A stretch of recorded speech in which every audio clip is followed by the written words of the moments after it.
I'm right in the middle of hosting my annual conference, the 2023 SFU conference, and we've had some amazing experiences during these few days. We've been visited by Tiffany Haddish.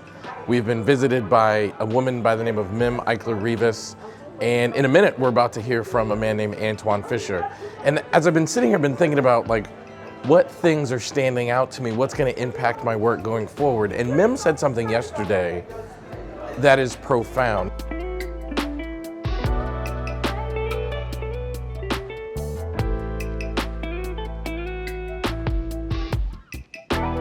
If you don't know that name, she co-authored a book with a man named Christopher Gardner that was called The Pursuit of Happiness, turned into a movie of the same name. She's worked with Berry Gordy. She's just worked with a lot of stars and helped them tell their stories. And I think therapy restories a client's life. All therapy, not just narrative therapy, which we think about when we hear a story, but all therapy will restore and reorganize someone's life. And Mim was talking about the art of storytelling, and she said this really profound thing, which was the empty page is scary. And I was like, oh my gosh, so many people send me questions and reach out to me asking what to do when the client is hesitant and doesn't want to participate and is scared, and how do you handle it when the client is having a hard time changing? And for me, think about a future that is unknown as an empty page. That's scary.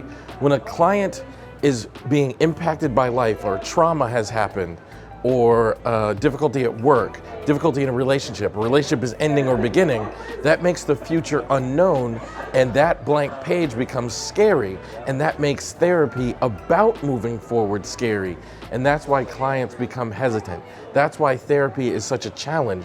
And that's why we should never think the client can't change. We should never think the client doesn't want to be there. We should never think the client doesn't want to participate. We have to honor that what they're doing, what we're asking them to do, is very, very difficult. So always remember that. I'm probably going to make another video after I hear from Antoine, because I'm sure he's going to say something that touches me. But for now, I want you to have that lesson. I want you to remember that when you're practicing solution-focused brief therapy and it seems like the client is struggling, having a hard time, remember, you're asking them to do something scary, and be patient and give them grace, and that's a good thing.